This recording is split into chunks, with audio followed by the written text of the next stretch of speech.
I guess. Chris, in terms of teaching points for Jared and Braden with some of the stops they've had, obviously they've made some plays that consistently pressure, but for some of the tackles for loss and sacks that they miss, what are some of those teaching points that you go over with them, and I guess how do you kind of evaluate that versus like doing what they're assigned to do within the scheme? Yeah, there's no doubt. Now, the part of it's good because they have been disruptive and causing havoc, and that's always a good thing in the backfield. And now, we just need to stress finishing plays and putting yourself in those positions in practice. And that's the hardest thing is, in practice you get in some of those positions and you assume that they make the play. And that's the thing, we're learning that as coaches and as players that you need to keep stressing the finishing aspect of it every single play. Blitz hasn't really, you haven't blitzed as much as some other teams. Is that more of a reflection of your trust in those guys, or is getting pressure and doing that more just kind of like the scheme that you want to run? Yeah, I mean, I think a lot goes into it where, it depends on your opponent that you're playing, depends on some of the matchups outside, depends on the quarterback that's playing. I think every week's its own entity when it comes to it. Your defensive front, particularly against, on rundowns, it looked like you guys had made some adjustments there, and Kobe was moving around a little bit, especially coming further inside. Is that going to be matchup based, do you think, moving forward with the versatility that he has, or was that sort of needing to shore up a little bit? Yeah, no, definitely, Jordan. I mean, it is a little bit matchup based as far as where we got guys that can adjust and play multiple spots. We don't have guys that are locked into positions. So, when you have guys that are smart as Kobe Turner, Bobby Brown, Neville, Fisk, and guys that are flexible, it allows you to move them around and put you in the best position to have success, on defense. And what did you see from Neville? He got, it seemed, more snaps than Yeah. he's onboarding, I know, but. Sure, yeah, no, we got him whenever it was, after that first cut, right before the first game, and he's just getting acclimated. And we put a lot on those guys' plates, and he showed he had a great week of practice last week, and showed that we could trust him to be in the right spots, put him out there, and he definitely proved that, and he did a really nice job. When you look at film of Caleb, is he similar to Kyler Murray, or are they two different guys? They're different guys, but similar challenges. That's how I would describe it. Both, elite escape artists. They're extreme problems. Now, how they get to it, how they do it, they're different. Obviously, different builds. Different aspects as far as how they get away from people and things like that. But definitely both of them, equally challenging to try and get down and go against. So the follow-up is, what did you learn from these struggles against Kyler that can apply to Caleb? Yeah, sure. And I think it goes back to our question earlier as far as just trying to finish and stressing that and understanding that it takes all 11 guys to stop a quarterback like that, and just being on it on the details every single time. And if you're not on it on the screws, it's going to happen like happened 2 weeks ago. So it's definitely a good learning out for us. Raheem used to tell us constantly that statistics and numbers were for losers. But you're now the defensive coordinator, and when you look at some of the stats where you guys are at or near the bottom, how do you kind of, work through that? And yeah, it's such a short sample size. It's just kind of in my head, I think I tend to agree with what Raheem says as far as there's definitely certain stats that, that can be inflated or whatever based on any game week or anything like that. But yeah, I mean, all in all, it doesn't really go into any of our preparation. We want to play very good defense and do everything we can to go on Sunday and go against the Bears and play good defense. And do you feel like, at least in this last game, you guys were getting the stops when you needed them? I mean, is that a greater measure in your mind? Yeah, I mean, we definitely, towards the end, a couple stops where, forced the long field goal and, forced the punt there at the end. So that definitely feels good. And, yeah, just want to play more consistent, good defense throughout the game. Chris, go ahead, Sarah. You've got plenty of experience coaching under Sean. Just curious, is there anything he does for assistant coaches or any specific opportunities he gives you that made you feel like you're in a great position in the role you are now? Yeah, I mean, for me specifically, I've always had a special relationship with Sean, so I think a lot of that stuff has been, how he sometimes you might be kind of hanging out in his office and Reggie or Les come in and they're having a conversation. He's not like, hey, you just get out of here. You can kind of be a little bit of a fly in the wall sometimes where you feel like you're, kind of, hear some of these internal head coach conversations. Or he's very inclusive with the staff, and he's always kind of been like that. And so when he does that, you kind of see how he's thinking, and when you yourself get in a leadership role, it definitely prepares you for that. Did you call plays during the preseason? Not this year, but when you were assistant coach? I did. Henny and Aubrey did the year before, and then the year before was me and Henny split it 50-50. What opportunity does that give you now that you're doing it for real? It definitely helped a lot. More of just the mechanics of it. There's obviously a lot less game planning, a lot less, thought behind everything that goes into, and a lot less pressure on the play calls and everything. But as far as the mechanics of getting the personnel, getting the calls out, it's definitely a great opportunity for, assistant coaches to grow. Do you think Akelo's getting closer to possibly getting that call up? Yeah, we're always just going to take a look at. We're going to take a look at all our guys and see what we got. We got a lot of good corners that we like. Charles Woods, Josh Wallace, Cam Lampkin. We're fortunate to have some good depth at that spot, and really love how Jacoby and Trey White have been competing and playing, and and to keep going and keep looking at it throughout the week. With those younger corners, what touch points do you give them, knowing that they've got to be ready just in case, but also they're not necessarily getting all those live reps that Trey and Kobe have? Yeah, no, you're exactly right, and that's what we tell to all our guys, that whether you're on practice squad, whether you're in the roster, you got to be ready to play every single week, and you got to treat yourself like you're the starter. And the nice thing is having some vets in there, like a Darius Williams, who I know isn't practicing but's been around, like a Trey White, like an Akelo. Those guys kind of prep those guys and take them under the wings, because they've been in that spot. Some of them have been in that spot where you might not be getting the reps, but you never know what's going to happen on any given Sunday. And if you have a helmet, there's a chance you could be out on the field. It seems like Byron Young has been kind of a complete contributor so far this year. What are kind of the biggest things that he's improved upon, just like in the run game and when he's asked to drop in coverage? Yeah, and he really has. We really see him as an every down player, and Joe Caniglio does such a great job with that room as a whole, and Hoyt kind of taking the leadership role. And Byron's done a great job as far as just locking into the nuances, getting off the ball, hitting blocks, being able to play good run defense, and then when it switches into pass rush mode, he's been able to make some big plays for us. So really happy with him. Go ahead. How would you evaluate how Tre'Davious White has played so far? I thought he's competed at a really high level. He's been on top of receivers. There's been a few plays here and there that you'd always want to have back, but really love coaching Trey.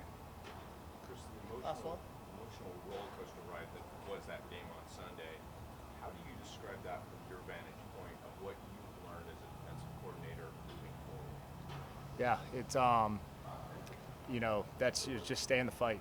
Just stay in the fight, and you go down. You're coming off a big loss. You go down to 14-0, and you just stay laser vision on what we need to do to, kind of figure out how to stop these guys and get off the field and give our offense the ball back. And nothing will change no matter what's on the scoreboard. Everything's a reaction based on what they've done to our defense and what they're doing, but based on the scoreboard, no matter what, just try and stay in the fight and keep focusing on tunnel vision on what adjustments and schemes you need to make to go play good defense. Shoot. How did Bo and Logan do side by side in your film review? They did a good job. I mean, they put in a good week of work, and they were getting more and more comfortable. As cliche as it sounds, the work they put in Wednesday, how much more comfortable in just one day you can be going into that Thursday, the Friday, and then obviously preparing to play on Sunday. And I thought right from the rip they played good ball, but you could see them as the game went on, they just got more and more comfortable. So just try to build off that. Continuity is something that we'll take right now, and like any other team, So it'll be good to see them just continue to improve. You obviously want that across the entire line, that rhythm together, Sure. but particularly on the interior, on either side of the center. Are there different things you can see or different ways you can tell when that rhythm is starting to really find itself? Yeah, just when how they're hitting blocks, how it just looks in unison, right? Like you can just tell when a line's gelling together and when they're not, right? And then once they are, they can feel that, and I think anyone can see just the kind of the confidence that can bring, and then the production that comes with it. Not from a point standpoint, but production within that room. Moving moving the people within your combinations, protecting the right way, and usually that leads to good things for an offense. How do you describe Matthew's demeanor? You guys are down at the end of the game, fourth quarter, overtime, when he gets involved? that he's always in the fight, and everyone can feel that. And he's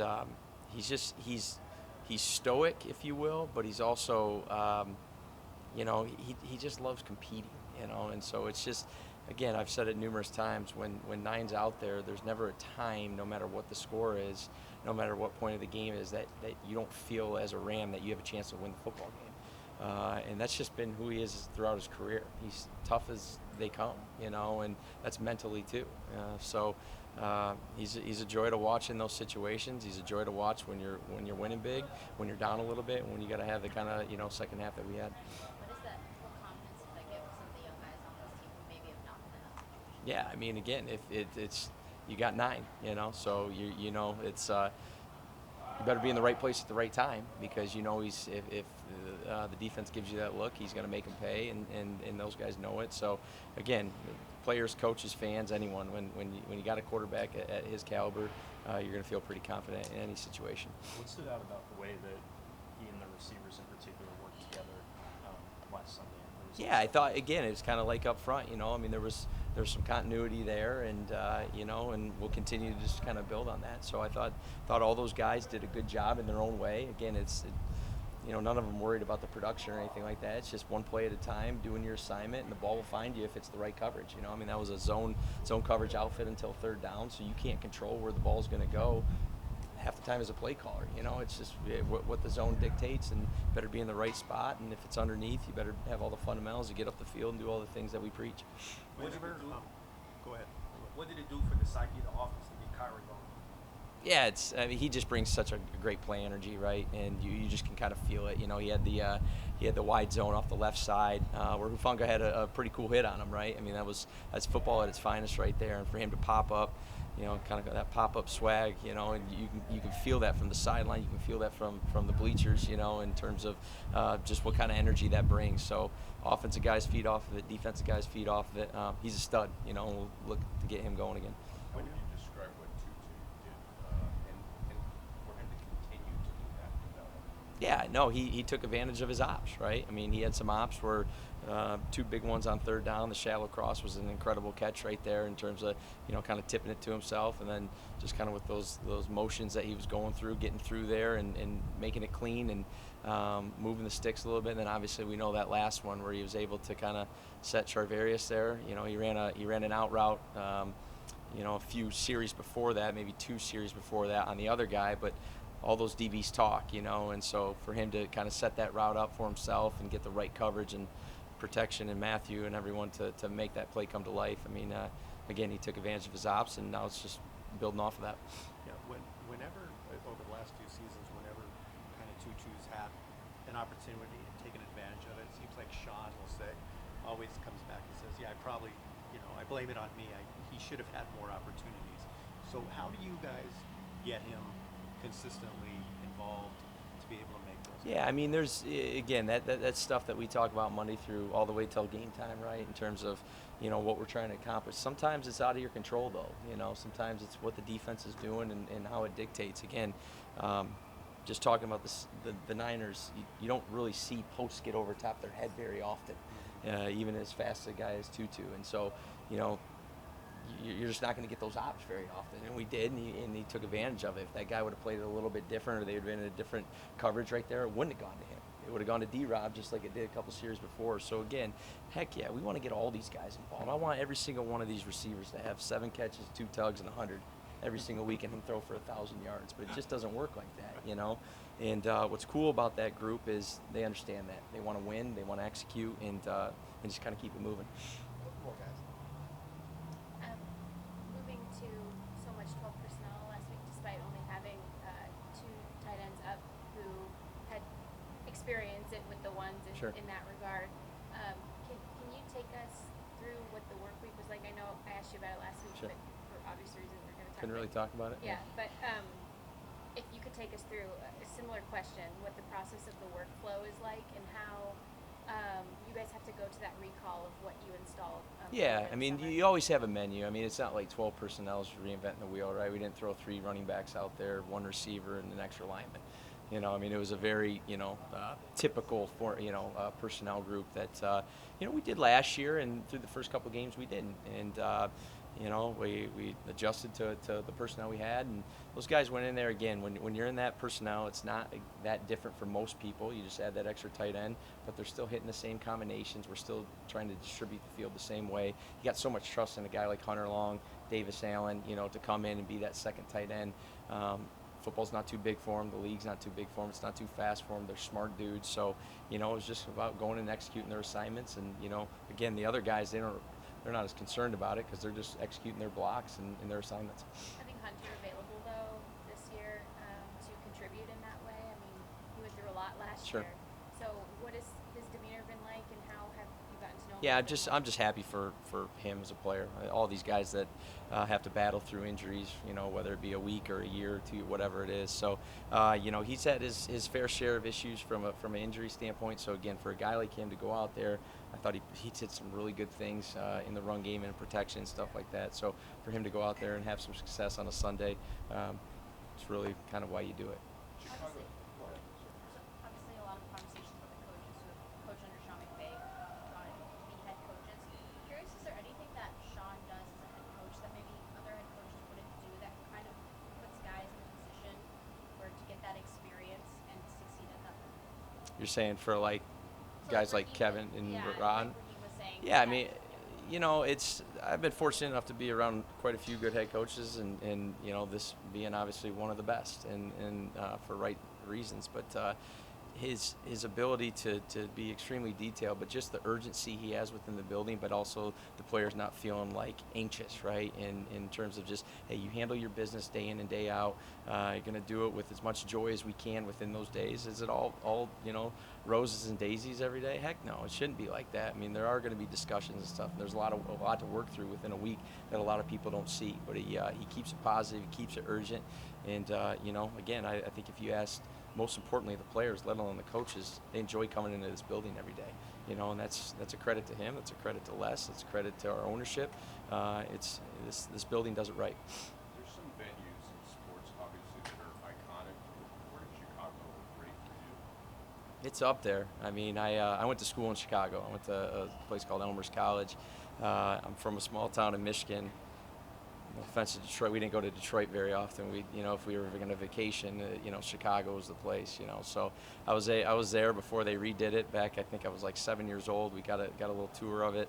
Remember going to training camp with my dad when, I think that was 94 or something like that, when they were at Olivet Nazarene or something like that. So to answer your question, it's a cool place. I've only played there once personally. My first year with the Niners in 17, so it's been a while. But I know that fan base is awesome. That place is going to be rocking. They got a great defense. They got an exciting young offense. So we're going to have our hands full, and our guys will be ready. So you know that Bears have struggled establishing the run for multiple reasons, but you guys had Kyron for the 49ers and a few good runs for the game. I was wondering about the challenge of Chicago. Do you guys see this as more of a shootout game or more defensive? Oh, I mean, I hope it's a lot of points for us and not a lot for them. So, no, I mean, I don't put predictions on any of that kind of stuff. Again, you just try to execute one play at a time, one drive at a time. The game can go in so many different ways. It's somewhat in your control and somewhat not. So, again, it's going to be a great battle, and we'll see what direction it goes. Hello. Oh, we're done. No questions? All right. Sounds good. Well, it's an opportunity to talk about special teams after a good performance. Yeah. So how would you kind of evaluate it top to bottom in that game and through the season? So Yeah, I think we've been playing at a consistent level. I think that's one thing that just the way, keep talking to the guys about the consistency of our practice, our habits, our process.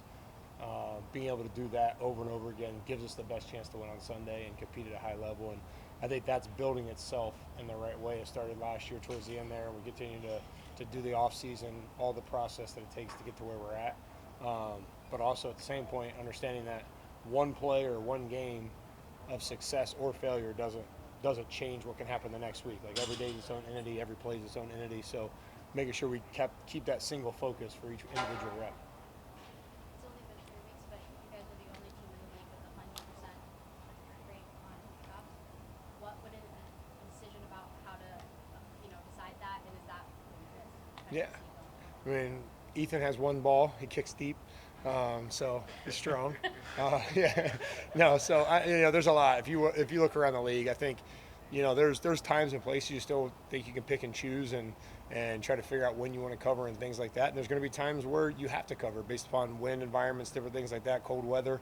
But if you look around the league, there's if you're just putting the ball to them, there's a lot of one-on-one tackles in space that save a touchdown or a big explosive return. And it just depends on when you're willing to risk it, what type of game it is, all those type of factors that go into it, and just trying to make the best decision each individual kick. And right now we haven't had an opportunity right now where we felt like we wanted to cover based upon either the guys they have back there, the situation, the game, all that kind of stuff. But there'll be times that we will have to cover kicks, and we got to be ready for it. You spoke so highly last year about Ronnie Rivers and what he does for you guys on Yeah. special teams and the energy he has. And then, what is it like for you to, first of all, watch him go pick up that key pressure on Matthew's first Yeah. completion, but then his number gets called for the punt conversion. I think, I think he's just he's the picture of consistency. Like a guy that you just trust and rely on. Everything about him, just the way he practices. The same thing with everybody else. The way they go about their work every day, and the confidence that we build up on that, having some build up reps and understanding what looks we want and how to have it operated quickly and effectively and efficiently, and not let them get set up and all those type of things. And just him being able to do it in practice and replicate with our show team guys exactly what we think we're going to get, and be able to have an idea of how we want to block it, pass things off, and then him to be able to go out there, no flinch, no blink, just go out there and execute, call it, and trust himself. So that was obviously a big play for us to get the day started. There was so much that happened, either within you guys' control or far without of your control last year. Did you sort of draw energy from players like him, like Hoyt, in a way as you were continuing to just try to move forward? Yeah, I think it's I think there's you can grow a lot in failure, and I think we grew a lot last year. We failed a lot. Like, it just is what it is, right? We failed a lot, and we didn't play to the standard that we want to uphold. We're young. We were young last year. We're young again, but we've got reps on tape. We've got unity and continuity as a group throughout off-season training camp last year, this year. And I think you're starting to feel that a little bit between the belief and trust of playing next to somebody and be able to put it all together. But like I said before, like, you have to execute every play, or else, there's so limited number of special teams plays. You have to be able to take each rep as its own to be successful. Hoyt mentioned to me that the players watched you and how, like, you did not give up even when things were. Did you have any of those moments where you had to sort of draw inward a little bit to just show the example of? Yeah. I mean, I think that's kind of, I try not to get too high, too low as a player, as a coach. It didn't, nothing helps if you do that, if you fluctuate. And so just, even, I think the reaction on the punt return, the reaction on the fake punt, like pretty calm on the sideline. Get a little excited, but I try to stay calm in the game because, I think it's having that level of consistency. You can be super excited, but understand, like, there's a next play to happen.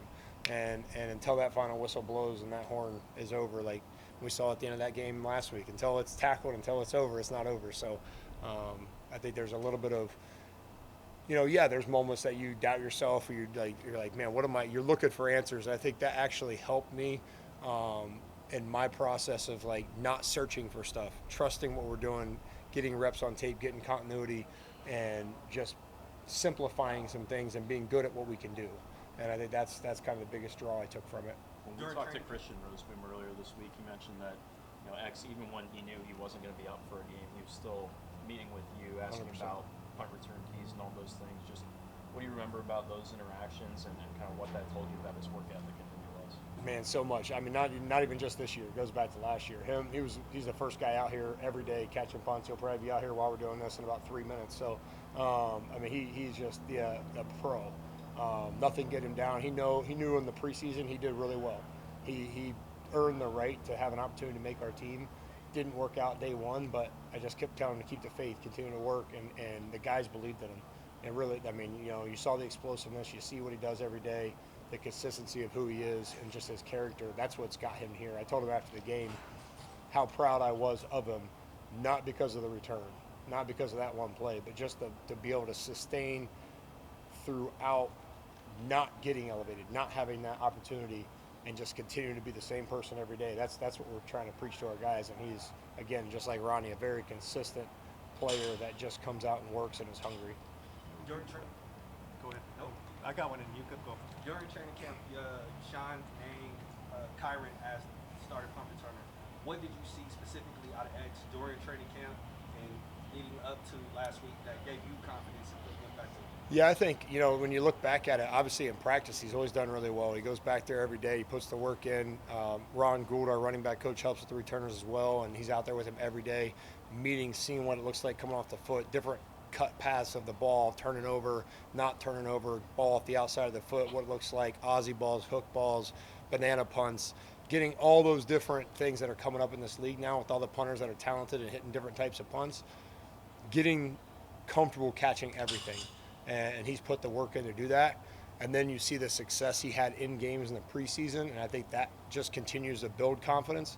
And then now to go out and do it in the regular season, you start to feel even better and better about it. And again, some of it's opportunity too, right? Like, I don't think he's any better this week than he was a week ago or 2 weeks ago or coming out of training camp.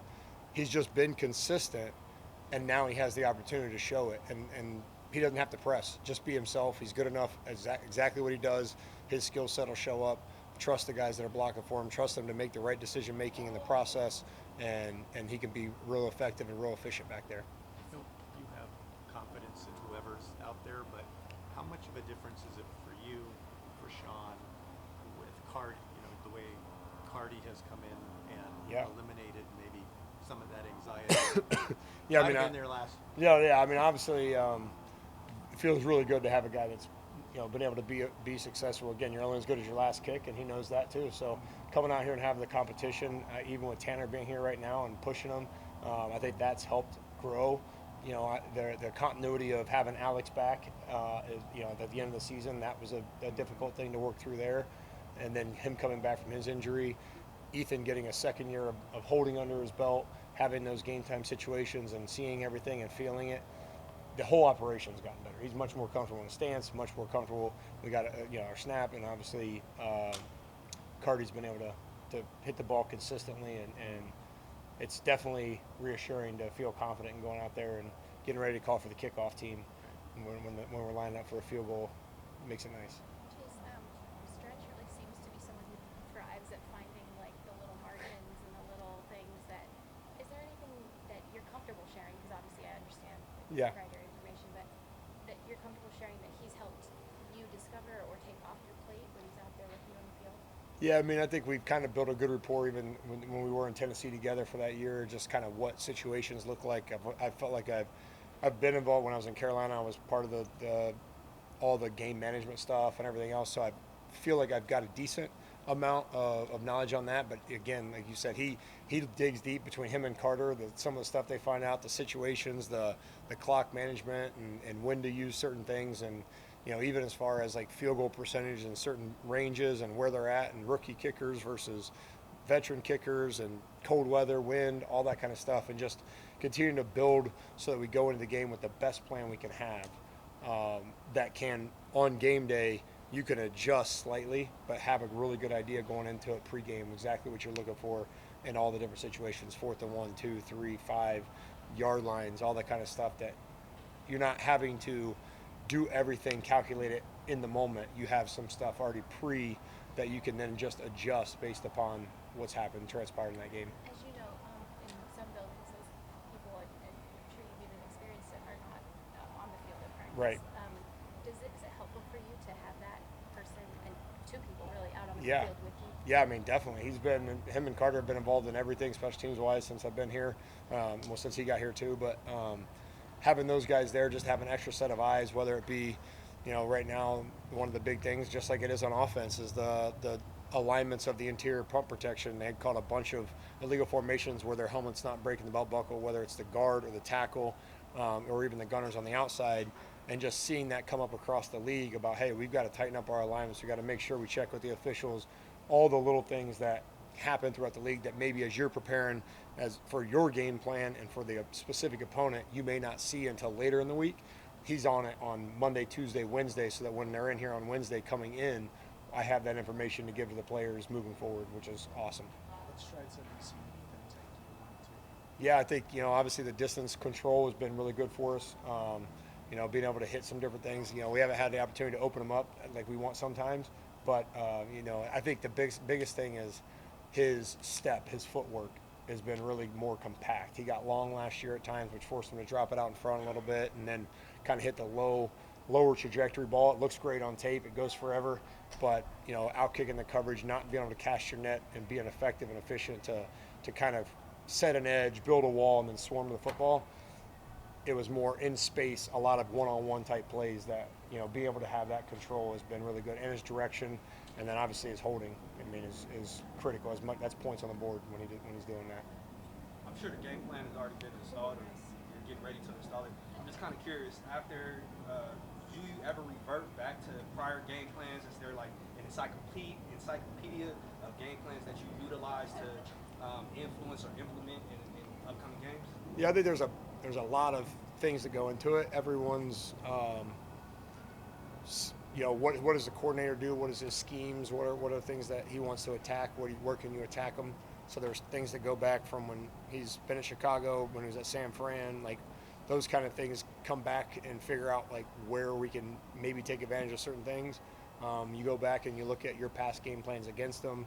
Go back and look at where you've had success in your own game plans, maybe against different people. But at the end of the day, it's a new opponent, it's new players, it's new personnel. You got to come up with guys and match. There's a man match system too that I truly believe in, because it's all about the players. And if they feel good about their matchups, they can go out there and execute and feel confident in what they're doing. I think it's scheme gets you so far. It can help you, but it's a player-driven league. So perform, put them in great positions to have success, believe in their matchups, and trust it, and go out and execute at a high speed.